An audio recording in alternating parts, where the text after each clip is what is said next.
welcome to the Y on Earth Community's Stewardship and Sustainability podcast series. And today we have the opportunity to visit with Sally Ranney. Hi, Sally. Hi, how are you? Doing great. Welcome. Well, thank you. We are in Sally's natural habitat here on the back deck. And behind us is a very special mountain. Mount Sopris, which is a sacred mountain. The Southern Utes have worshipped this mountain for a very, very long time, centuries. Yeah. I've heard it mentioned that the words for this mountain are Wimagua, and that it means sacred heart of all the mountains, the whole Rocky Mountain chain, which is just amazing. Amazing. Sacred heart, and that's the perfect. I think that's the perfect name for it, really, because I had a friend who sold his ranch, but had a ranch right at the base of the mountain, and you could feel that energy. No kidding. I mean, it's a real thing. It's a very real thing. Absolutely. And our friends at Sustainable Settings, where we get a lot of our biodynamic preparations from, certainly are tapped into that energy, and it's right at the base there as well. I think the whole valley is, actually. Yeah, I think you're right about that, Sally. Well, let me introduce you for our audience. Okay. And then we'll have a conversation. I'm so excited. Great. So, Sally Ranney is co-founder and president of the American Renewable Energy Institute, AREI, and R-Day Summit, president and co-founder of Global Choices, and serves on the board of directors of the National Wildlife Federation, the Aspen Brain Institute, and the Climate Accountability Institute. She is CEO of Stillwater Preservation LLC, a wetlands mitigation banking company, and senior advisor to the One Humanity Institute and the Women's Earth and Climate Action Network, WECAN. With 40 years of experience in land, water, energy, biodiversity, and climate change, Sally has worked with 3 U.S. presidents, including an appointment by President Reagan to his Commission on American Outdoors. She is the recipient of numerous awards, including the Horace Albright Award, the International Conservation Award, Earth Guardian's Earth Stewardship Award, and the Children's Environmental Literacy Foundation Lifetime Achievement Award. And Sally, it is such a joy and such a pleasure to have this opportunity to speak with you today. Thank you. And to share your experience and wisdom with our audience. Well, thank you very much, and thank you for coming here instead of me going to a studio, because this is my refuge. This is close to town, but not close to town. And lots of open space, which I thrive in, which I think most people would thrive in if they had the opportunity. People need nature. They absolutely do. It's scientifically proven that we're biophilic beings, and we are nature. In fact, I think now in this movement that's coming forward, I think we're nature remembering ourselves. Nature remembering ourselves. I love that. Yeah. I love that. Well, you and I, we've spoken a bit about some of the profound existential risks that we're facing as a species, as a global society. And one of those actually has a lot to do with our connection with nature. And I'm wondering if you might share with our audience your perspective when it comes to these existential risks. Well, I think there's 4. There's climate change, which if we don't get a handle on it and take some very quick remedial action, could kill us in a couple hundred years. There's nuclear holocaust, which could take us out in an afternoon. There is something that, because I'm on the board of the Aspen Brain Institute, which I hadn't thought about before, is really mental health of humanity, individually and collectively. If we were all healthy mentally and understood brain health, we wouldn't have ISIS, we wouldn't have all the fractionist hatred that's going on, etc. But I think the bottom line to all of it is, I think our most critical existential crisis is the illusion of separation. I think that's number one. And what do you mean by that? That we think that we are individually isolated, that what we do, what we think, how we act doesn't affect much. And it does. It really, really does. We are one humanity. Whether we like it or not, we are bonded, we are connected. There's only 1% of humanity, this is what scientists say, that are different than the rest of us. And that means we all have eyes, we all have ears, we all have brains, we all have what we have. So what differentiates us? What creates a differentiated consciousness instead of a one consciousness?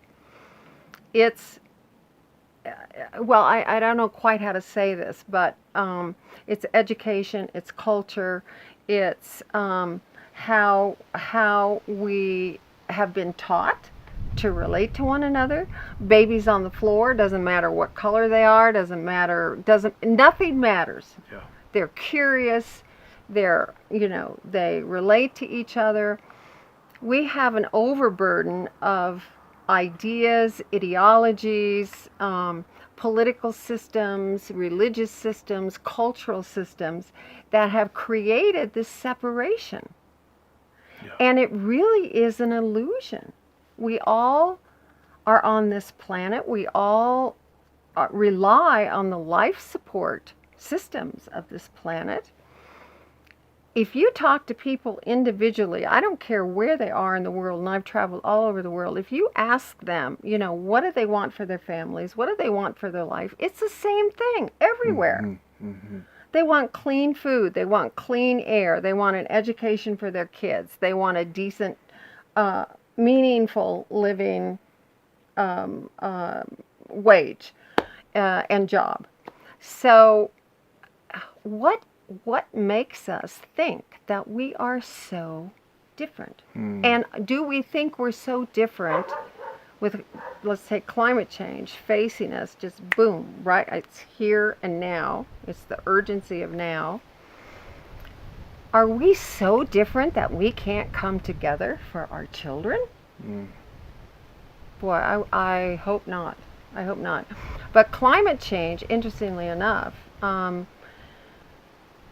invites us as a global community to collaborate at a level that we never have before. And in a way, we have never collaborated before, because we have to do it as if our life depends on it, because it does. So that's some silver lining in some very dark clouds. Right. That's exactly right. This is potentially awakening us to the reality that we're not only interconnected, but we are really interdependent on each other. We are independent, but interdependent. If you study the web of life, it's the same thing. Yeah. It's the same thing. Everything is independent. You have an independent plant, but now we know that trees talk to each other. Big time. Through their root systems. We know that a tree, when a chainsaw is coming towards it, the sap stops running. Everything is conscious. And we're just starting to wake up to that. The masters, the mystical masters and indigenous people knew this. Yeah. They know this. And it's what I call original knowledge. And that original knowledge of how to get along with the planet and respect it and give it dignity, as well as respect and kindness and dignity to one another, we've become separated from that because of this illusion of separation. And it's pretty difficult when you're sitting in an air-conditioned room all cushed with a great dinner in front of you to talk about climate change. And so, the people that are on the front lines are really, really suffering, really suffering. And now we have the whole youth movement that is arising. And not the millennials. This is kids, from 12 to 18, standing up, marching. Greta Thunberg, Astrid, Shia, Shatezkat, all these kids are standing up and marching. They've shut down in Europe, they've shut down whole cities with this Friday strikes, from school. And yet, heads of state have not done anything significantly different. Why is that? Why do you think that is? I'm going to interview you. You're going to interview me? I am. Oh my gosh. Well, I think that many increasingly heads of state want to do more. I think that for political bases, particularly in the democratic societies, to get behind that kind of change takes some time. And you and I, we were talking before we were recording about how we've been at this kind of work for many years, and we met a couple decades ago. Right, and right. there's a sense on the one hand that things are happening so slowly. Perhaps, however, stepping back and thinking about how things were 100 years ago, in a sense, things are really actually changing and transforming quite rapidly. And I remain utterly hopeful thinking about the next year and a half, the next 5 years, the next 10 years, because what I'm experiencing, what I'm seeing, connecting with people all around the world, is that there really is a rising tide of awareness. Yeah. There is a rising sense that, by golly, we really have to do something about this situation that we're in. Yeah. And I think it's pushing the needle in the direction where the political leaders are going to be mobilizing in a tremendous way in the next few years. Now, of course, we have to recognize that with these existential threats, we don't really have a day to waste at this point. That's right. And so we have to double down. Not only do we have to understand and engage with the youth movements and all of the other ways we can each be change makers in our own community, I think we have an imperative to get behind and support youth leaders like Shia Bastida and others, and do everything we can right now to create the kind of future I know we are all hoping for, and hoping our kids and grandkids will experience. Well, it has to come, it comes down to not just a theory of change, but how change really happens. And those are my dogs that you hear. Part of the sanctuary. I'm part of the sanctuary, although they're not very sanctimonious at the moment. But, it's what I call the sandwich effect of social change. So there has to be influence at the highest levels, so top down and bottom up. And then as you bring those two closer together, then something that is reasonable, that's the hope, and it often does happen that way, will result. But we've got, we have a phenomenon on the planet right now that is, it's hard to articulate, but there's this, you can call it a backlash. I mean, we got Bolsonaro in the Amazon. Oh my God. Oh my God. No relationship to nature. No relationship to life support systems. Little empathy, little compassion. Very similar to, and I don't know your audience, but it's similar to Trump, in my opinion. And we have a wild card now, Boris Johnson in England. you have to wonder. There's been some really interesting ways that these people have gotten, not Boris Johnson, but Trump and Bolsonaro, how they got into office, and it was using social media. Social media not for the best good of all. Yeah. And I've learned much more about how that was done, and it boggles your mind. Yeah. It boggles your mind. The manipulation. You can even create false people that people follow, and they have no idea they're not real. And so, I mean, this is drilling deep, deep, deep, deep into the psychology of the worst of human nature versus the best of human nature. So we're at this cusp now where the best of human nature must come forward, or we're not going to make it. And so a shift in consciousness. Well, people say, "Oh, great, what is a shift in consciousness?" So a shift in consciousness really is about awareness, where you put your attention, what your attitude is, what your action is, all of the things that you can control. I can control all of those things.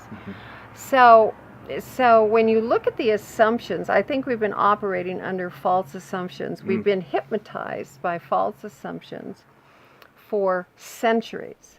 I wrote the foreword to a book called The Trust Frequency by Connie Baxter Marlowe and Andrew Cameron. And they have done some remarkable work in putting quantum science, indigenous wisdom, and sort of where we are today all together. And the premise is that we've been operating under these false assumptions. One, competition, scarcity. There's a whole series of them. And what has that produced? It's produced exactly what we have, because what you think is what you are. What you think, we create our reality, and we co-create our collective reality. So you have to dissect those false assumptions and the narrative that goes with them. So out of assumptions come belief systems. Out of belief systems comes action. And there you go. So then you get ISIS and you get Mother Teresa, right? Okay, so looking at those false assumptions, each one of us has to say, well, what have I been assuming? Now we know science has quantified and qualified this. The master impulse of the universe is cooperation. It's not competition. And I could talk to you about wolves and bison, but we don't have time. But that's a wonderful example of competition. Of cooperation. But people think it's competition of the fittest. But we now know that Darwin's theory, as fabulous as it was, and it served us for a long time, it's now actually cooperation. Because in the end, it sustains species, it sustains life, etc.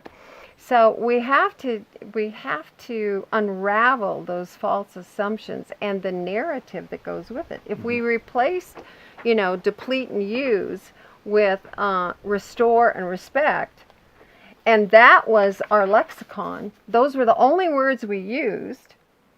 Yes. And we thought of not competition, but collaboration. We don't hoard, we give, we share.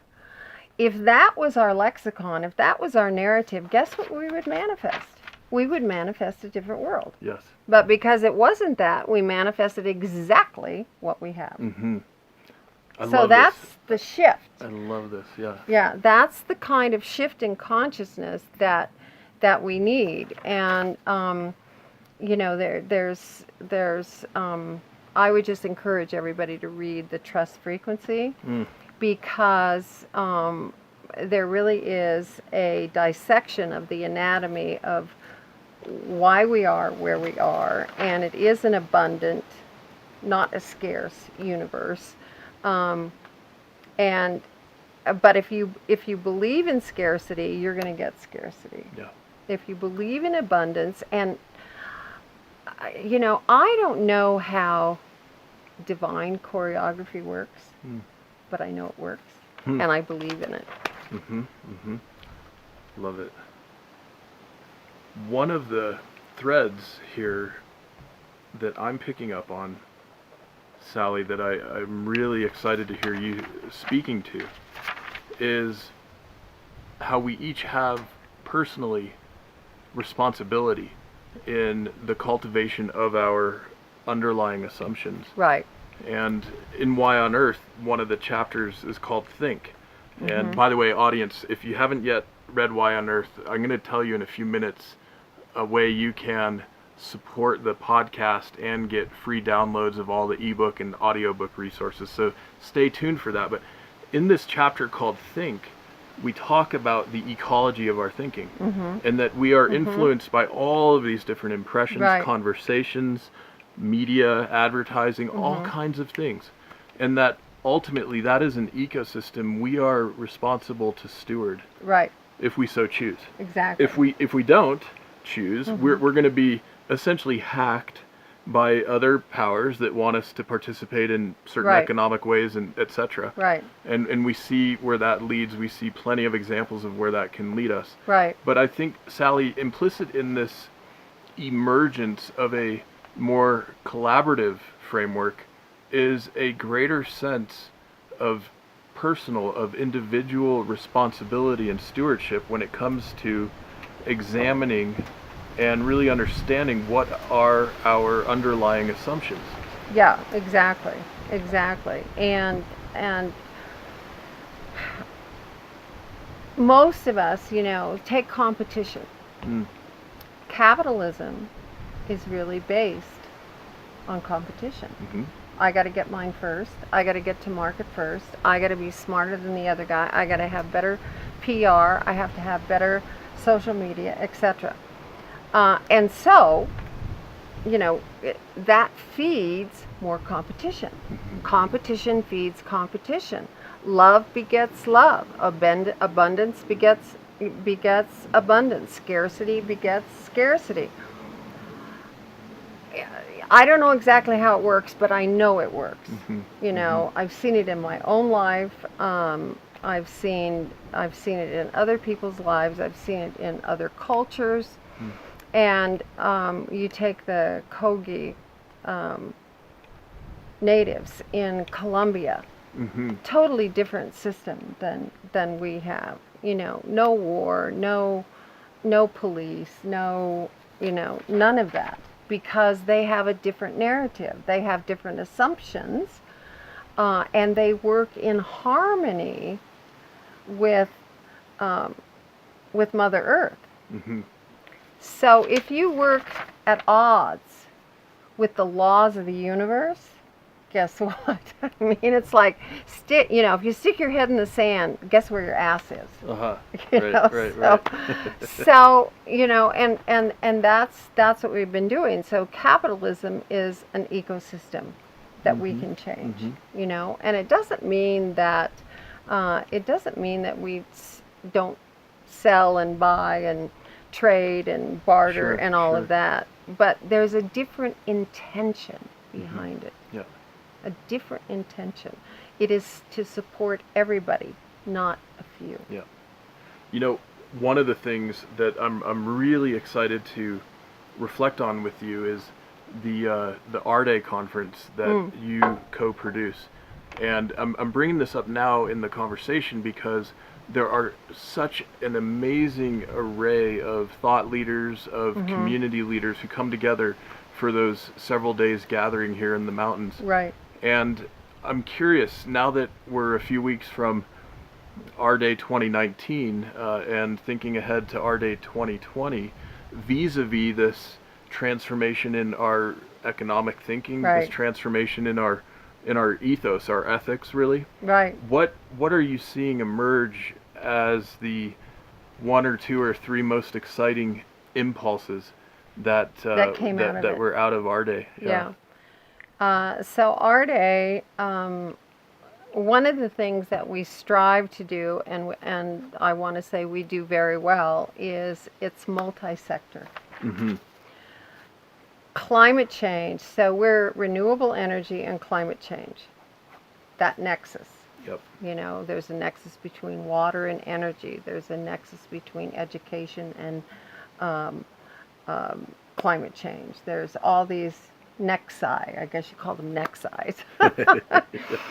And so early on, you know, we decided that because climate change is a whole systems Yep. problem and challenge, that it has to have whole systems solutions. So we can't be working in our silos anymore, that multi-sector solutions have to come together. And so we have economists, youth leaders, scientists, academicians, politicians, government representatives, investors, venture capital folks, institutional in finance represented. I mean, the whole array. And the reason we do that is because people get to meet people that have the same goals, the same concerns about climate change, about renewable energy, whatever it is, and they come together in ways that they had never really anticipated, Mm-hmm. because they're meeting people that they would have never, ever met Yep. otherwise. Yep. You know, so out of this one is we've got some good support that came forward for the youth movements. Yeah. For the Future Coalition, for Earth Guardians. Yep. Just a side note, the Earth Guardians gave me an award, like, I don't know, maybe 10 years ago. Mm. And in my office, it has a prominent place because it was given to me by kids. Yeah. Oh, my gosh. Amazing. So Oh, beautiful. yeah. And I appreciate all recognitions, of course, but that one's really special. Mm. So there was much more support, much more recognition of what the youth leaders need, who in the room can help them, connect the dots. So so we're moving into the Climate Week Yeah. with a lot of the youth initiative and putting different people with different people. That never would have happened before, to support the youth. What comes out of that, I just want to take a minute to talk about the youth, because they have been striking, you know, in the UK, in Sweden, in Germany, in Denmark. Now there's this big march on the 20th of September, which is the beginning of the United Nations General Assembly and the Climate Summit. Yep. And they don't know how many to expect. Some say the march will be 400,000. Some say it will be over 500,000. I'm going to be there. Mm-hmm. I hope you are too. I hope so too. Because I really want to support these kids. But they've been doing this now for, what, a year and a half? And nothing substantially has changed Mm-hmm. with the heads of state. So this gets into paradigm shift.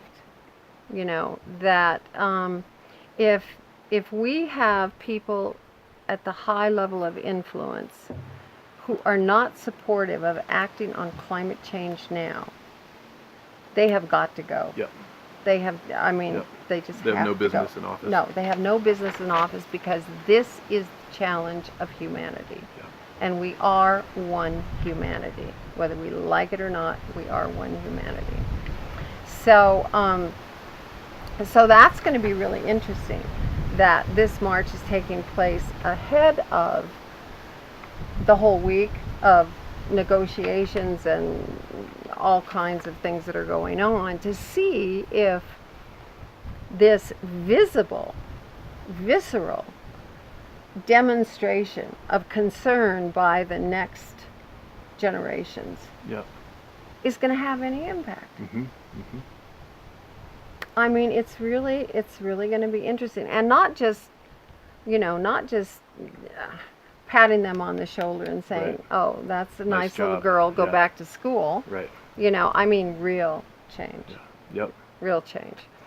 So we're excited about that at AREI. Yeah. There's, Absolutely. yeah, there's a lot coming out of there. The other thing is hydrogen. Mm-hmm. We really focused on hydrogen energy. And the reason we did this year is because, for years we've been promoting solar and wind, geothermal, because we are the American Renewable Energy Institute. Mm-hmm. And finally, and I mean, we're not behind the boat in any way, but it just became so clear that that is not going to do it. Mm-hmm. We need hydrogen on in the energy mix, Yeah. and big time, Yep. big time, because it can do things that solar and wind cannot. Yes. So, whether it's hydrogen fuel cells or converting coal-fired power plants without dismantling them or decommissioning them Yeah. to hydrogen, there's some technology that's on the edge of that. A lot of people working on hydrogen. So we have a National Hydrogen Association in this country that has 91 different companies in it, all of whom are on this leading edge. So I think we're going to see I hope in the next 5 years, a real push to get hydrogen, Yeah. into the energy mix. And I think overall, when you look at its byproduct is water. Right. I Right. mean, how can you go wrong with that? Yeah. But one of the things that we don't have in this country, and many countries don't have, we don't have an energy plan. Mm-hmm. We are all over the course. Mm-hmm. All over the course. And we need an energy plan, hopefully in our next presidential election. Mm-hmm.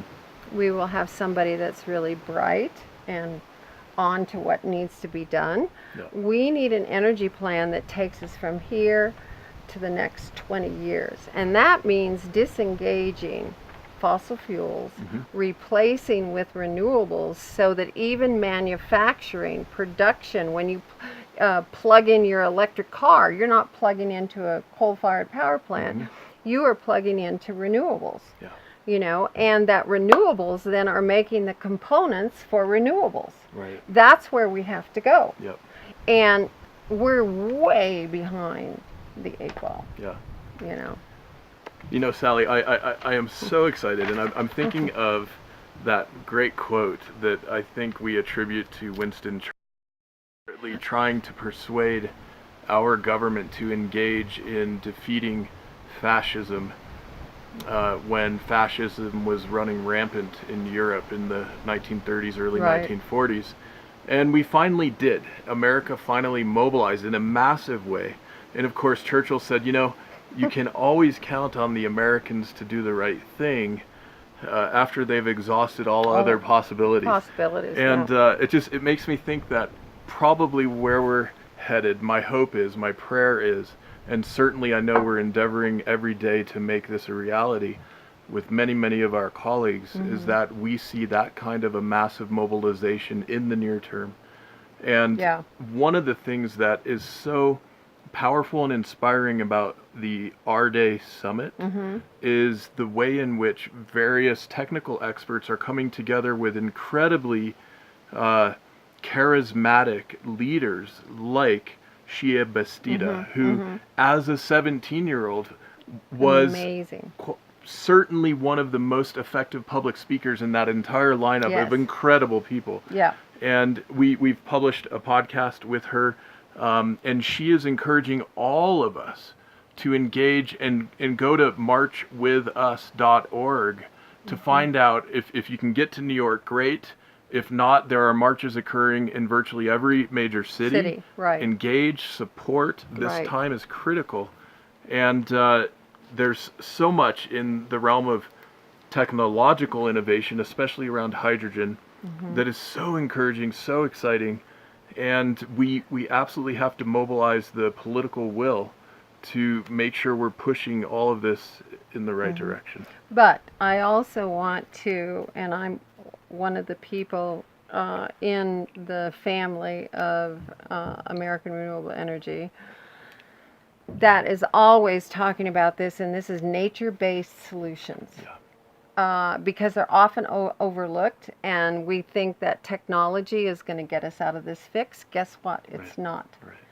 Everything that supports life is in nature, and in nature systems and ecosystems. And we have super mega ecosystems in the Amazon, the Congo, the Antarctic, and the Arctic.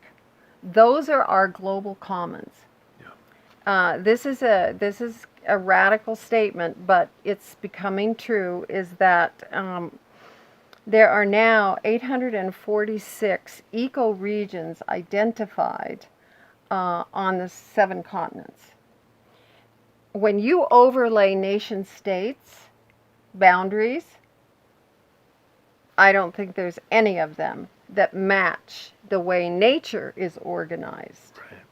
So we've been making decisions for centuries based on a false assumption that that nature is subservient to us. But that's 180 degrees backwards. We are ultimately subservient to nature. Yes. And we're in partnership with nature. But we have forgotten that because we've gone down this other path. So nation states, actually what I would like to see, which will never happen in my lifetime, but many, many, many years down the road, is that we start making decisions and start voting by ecoregions. You can still have your nation states, but you have to look at how nature. One of the reasons we're in trouble is we didn't organize ourselves the way nature did. We organized ourselves basically, and indigenous don't do this. They organize by how nature is organized, have for the most part. We have organized geometrically. So I was on the board of the Gallman Nature Africa Conservancy, which is in Kenya, and spent a lot of time in Africa at one point, and not just in Kenya, but other countries. And you'd fly over where the Samburu or the Maasai or some of these other tribal areas were, and you know, their bomas are round, everything is round, everything fits with nature. Then you fly over where the Europeans were, their little towns, chop, chop, chop, chop, chop. Chop, chop, chop, chop, chop. It's all in squares. Doesn't relate to nature in any way whatsoever. Well, that approach has literally taken over the world. And so, you know, we have what we want, what we have, but we still have time. We still have time, not a lot, but we still have time to just stop, put the skids on. And say, I was thinking today when I coast down to the grocery store from here because I'm up on a little mountain. And I was thinking, okay, so what if I had, my only transportation was either a bike, I'd prefer a horse. I have horses. I'd prefer a horse, or some sort of a public transport that came by maybe once a day. You get it or you don't get it. And you go down to the store and you catch it and you come back up. I mean, it's those kinds of things that we're going to have to do. You know, and I was thinking, well, do I lose my independence then? Well, in the way that we've assumed independence works, in some ways, yes. But guess what? There's blood power. Blood power is your feet, or a horse, you know, or a bike. You're pedaling a bike. Yeah. And you can darn well get around. And if you need to take your elder with you, you put a seat on the back. You haul them around on a travois, like, I mean, but we don't have to go that far back. But we are really going to have to change our habits, and our assumptions. And, we do everything, particularly in the United States, more so, I think, than maybe any place in the world, for convenience. Yeah. And convenience is killing us. Yeah.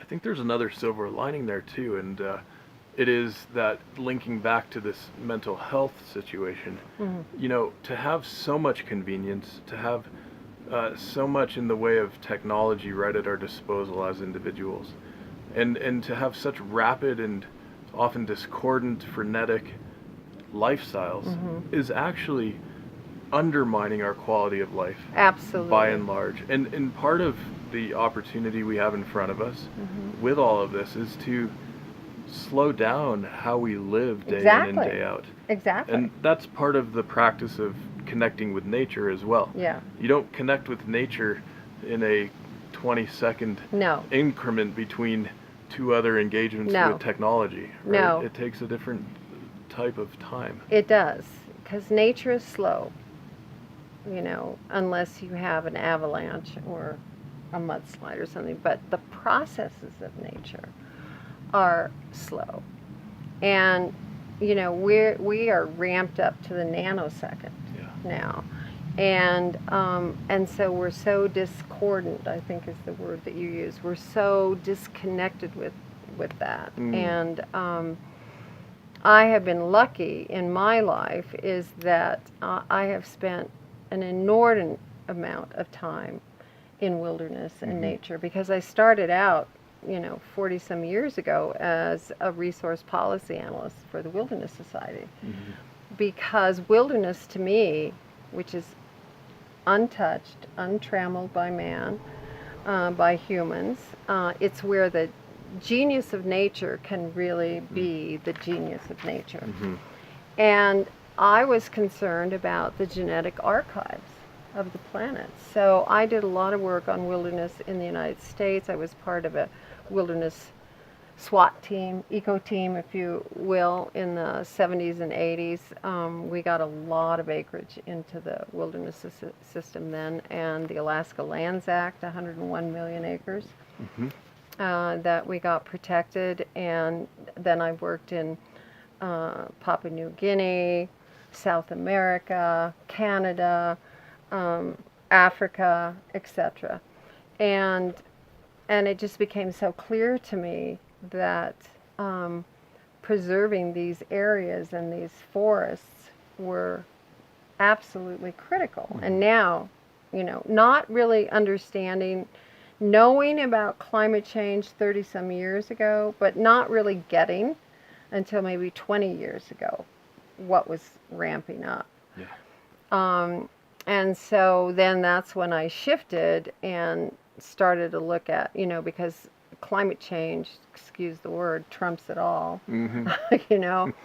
And so that's where I started to change my focus more on climate change. But all of those areas still we're fighting for. I mean, I was just up in southeast Alaska. The Tongass Forest, which is our largest national forest, 17 million acres. It's called the climate forest, the United States' climate forest, because it draws down and sequesters 10% of what we emit in CO2 in the United States. The current administration has a proposal for billions and billions of board feet to be cut, clear cut, mind you. It's all going to China. That's like going into your bank account, into the principal, and saying, oh, here's a third of my principal, just take it, no problem. Right. I mean, we're mining our natural resource principle, and we have, not just this administration, but we have been for some time. So it was, for me, it was like revisiting the past, because I had been working on a very similar issue in the Tongass in the 80s. Mm-hmm. Same thing, just wrapped in a different bow. Mm-hmm. It was all going to Japan. Right. I remember that. And we have, there's 60,000 salmon fishermen. Mm-hmm. And only about 480, I think, people that are involved in the logging industry. And yet, the politicians are pushing for those clear cuts, for that proposal, and not addressing what is going to happen to the fisheries Right. when all of this siltation and the TDLs and everything else in the stream goes way up. They don't talk about that. And then there's the Pebble Mine, which is a gold mine. Like, we need a lot more gold, right? Right between two rivers, that and it's called Bristol Bay, and I've been there. It is so pristine, and it is the largest sockeye salmon fishery in the world. 62 million sockeye salmon come back up these two rivers, and this proposal is right in the middle of those two rivers. Wow. And it's 1,500, it'll be a huge open pit mine, 1,500 feet deep, 5,000 acres. You're talking Manhattan. And they're saying, don't worry, it'll be fine. Right. And this was done on a handshake on Air Force One with Trump. 30-minute meeting. And they just threw back everything. All the regulations, a 3-year study that the Obama administration and Gina McCarthy, who was head of EPA, did, all scientifically documented.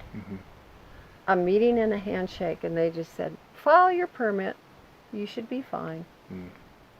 Not okay. Not okay. No, not okay. So, and those kinds of things are happening in a lot of different places. And this is why the youth are rising up and saying, just stop. Stop. It's like, okay, so in the Arctic, there are proposals for, in the Arctic Ocean, oil and gas, seismic testing, deep sea bed mining, which is, nobody knows what, that just scrapes all the life out, and it can release methane. Nobody knows what's going to happen with that. Shipping lanes, where they have big icebreakers that are breaking up the ice, which is already a problem of breaking up the ice, and a variety of other things. And there's a lot of assets being invested in Greenland and in the 7 countries that are, have coastline on the Arctic Ocean. And it's insanity. Number one, it violates the intention of the Paris Accord. Right. To take out any more oil and gas. We cannot meet those targets if we keep, it's got to stay in the ground. The second thing is that the biodiversity of life in the oceans now, they know that is a huge carbon sequester. And all of those species are already being affected by activities that don't acknowledge how fragile it is. To me, the Arctic is like, as the Arctic goes, so goes the rest of the world. It's like the soft spot on a baby's head. And you damage that and everything else. Now, the Arctic melting is a symptom, not a cause. Antarctica melting is a symptom, not a cause. The Amazon is drier than usual. That's a symptom. But then we've also got, this sort of Wild West, go burn whatever you need for more cattle, et cetera, et cetera. I think to solve that problem, really, is every country, people in every country that eat Brazilian beef, boycott it. Right. Boom. Right. You know, it worked on the tuna, Yeah. the net caught tuna 20 years ago or whenever that was. But I think people just have to stand up and say, look, if that's the way you're working in the supply chain, I'm not interested. No moss. Yeah, exactly. I'm just not, so palm oil's another one. Right. You know, you have to look at everything you buy for palm oil. Yep. And now they're registering whether it's sustainable, harvested, or if it doesn't have that, then it's not. Right. You know, so Girl Scout cookies, for example, Mm-hmm. had palm oil. And they are now slowly but surely moving to the sustainable, getting that out. But there are so many things that, women, particularly because they do most of the shopping, could be aware of and just say, I'm not doing it. Yeah. It's fabulous to hear all of that. Let me, Sally, let me just remind our audience that this is the Y on Earth Community's Stewardship and Sustainability podcast series, and am visiting today with Sally Ranney, sitting on her lovely back deck with Mount Sopris, Magua, behind us in the background. And we are talking about a variety of topics related to our existence on this planet. And I want to take a moment to thank all of the folks who have joined our monthly giving program, making this series possible.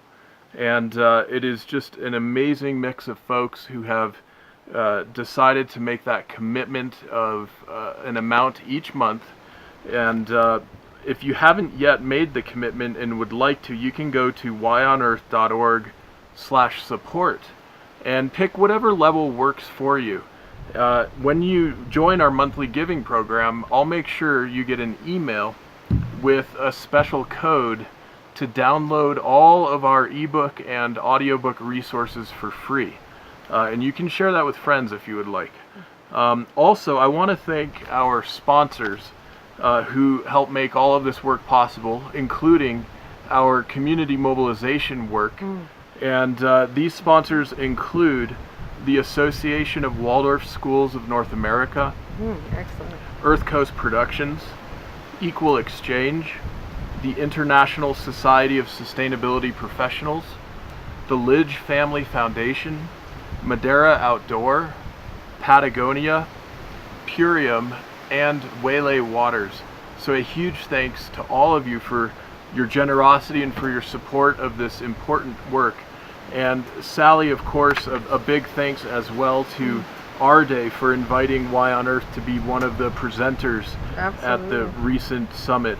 And we've got just a few minutes left in our conversation today, and I just want to circle back and ask you to our audience to remind and or articulate, what do you think are the 2 or 3 most important things we can each be doing going forward, regardless of our station in life, regardless of our socioeconomic status, all those different things. What is it that you would love to see us humans choosing to do going forward? Yeah, well, I would say there's 3 levels. There's your personal level, your community level, maybe 4 levels, national and global. On the personal level, ask yourself a lot of questions before you buy anything. Where did it come from? Was there child labor involved? Was a forest felled? Was a river poisoned? Where was it made? If whoever you're buying from can't answer those questions, don't buy it. Yep. And usually, unless it's something you absolutely have to have, like food or water, you walk away and at the end of the day you don't need it anyway. Right. So on an individual level, and how what your transport is, what you eat, and where you purchase, if it's local or it's not local. We really have to go local. We have to become resilient in our local area. Yep. Resilience is the key word now. and then how you heat your house. How I just put a whole set of solar panels on my house, and I'm grid tie-in now. I'm feeding the grid for people who are choosing renewables, but I'm wired up so when I get batteries, boom, and I just flip the switch and I'm off the grid. And that's an expensive option in some cases, but you can also work at your local community level with your local utility and get some of these things really manageable as far as the outlay of personal finance for for switching your home to a different energy source. In the community, I think it's really taking this concept to county commissioners, to mayors, etc. Because one of the things we're doing in this valley is we really do want to be resilient, and we really do want possibly to develop an energy corridor that is wind and solar and hydro, and eventually the people in this valley are buying from that. They're not buying from an Excel or, a utility that's out there somewhere. So that's a piece of being resilient as well, is your energy is local. Your energy is local. On the national level, you have to get involved in politics. It's just the way it is. You have to do it. And right now, we're facing a huge crisis in this country as far as our political lack of political balance, and it's cost us critical time on climate change and on other issues as well. So you have to get engaged. You have to vote. I mean, I'm actually contemplating. I don't know if I can do this. Of just closing shop here, closing up my house, and going to a swing state and just volunteering to knock on doors or whatever, because we do need to shift out of this administration, and we have to do it now. Another 4 years, we don't have that kind of time. We don't have that kind of time. On the international level, there's a movement that's developing around global citizenship, and I'm right in the epicenter of that. And there will be a tech platform that will be available for people. I don't care if you're 5 years old or 105 years old, where you can vote as a global citizen. And if you agree, there will be an agreement that you can sign for your name to be held. Everything will be encrypted. But for your name to be held, those will all be downloaded in blocks to the UN and to heads of state. And one of the key issues in the beginning is global commons. The Congo forest, the Amazon, the Arctic, and the Antarctic are global commons. They may reside in specific countries, or specific countries have coastline or whatever, but those are our life support systems. The forests are the lungs, the Antarctic and the Arctic are the heart. And if you lose the heart and the lungs, guess what? What would happen to you? You're gone. Kaput. You're gone. So we have to think of ourselves not just as Lithuanian or Slovakian or English or American or Brazilian. We have to start thinking as a one humanity, and we have to start acting as a one humanity, and that means global citizenship. So that's that's what I'm doing under Global Choices, which is a nonprofit which I co-founded in 1992, but we've repurposed it now to, it was called Earth Restoration Alliance, and we've repurposed it now to Global Choices, because what we choose now globally really matters.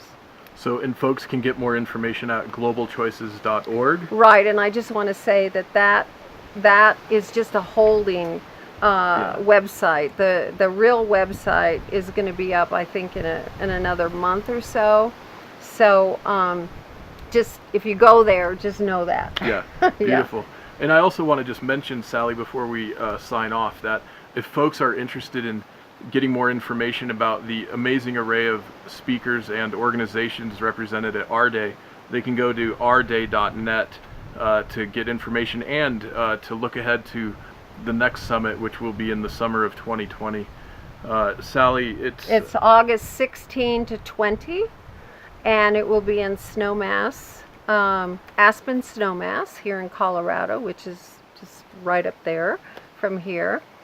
And probably based out of the Viceroy Hotel, although we don't know that. But it is August 16 to 20. Excellent. And I know with the Y on Earth community, we have our coast-to-coast mobilization next year, and we'll be all over the country doing all kinds of community mobilization work, and we will do our darndest to be in the Snowmass area for the Our Day event, August 16 to 20. So, Sally, thank you so much for taking time out of your busy day to visit with us, and for sharing all of this with our audience. If folks can see on the camera, look at the notes here, front and back. We've got so much really important information, Sally, and I want to thank you for your leadership, for all that you're doing, and for taking the time to share this with us. Absolutely. Yeah. Thank you for coming. Yeah. And the afternoon winds, this is perfect timing to close this, because the afternoon winds are coming up, and pretty soon, everything will be off of this deck. So this is perfect. Yeah, we've been hearing the breeze. It's absolutely lovely. Thanks, Sally. Thank you. The Y on Earth Community Stewardship and Sustainability podcast series is hosted by Aaron William Perry, author, thought leader, and executive consultant. The podcast and video recordings are made possible by the generous support of people like you. To sign up as a daily, weekly, or monthly supporter, please visit yonearth.org/support. Support packages start at just $1 per month. The podcast series is also sponsored by several corporate and organization sponsors. You can get discounts on their products and services using the code YONEARTH, all one word with a Y. These sponsors are listed on the yonearth.org/support page. If you found this particular podcast episode especially insightful, informative, or inspiring, please pass it on and share it with a friend whom you think will also enjoy it. Thank you for tuning in. Thank you for your support. And thank you for being a part of the Y on Earth community.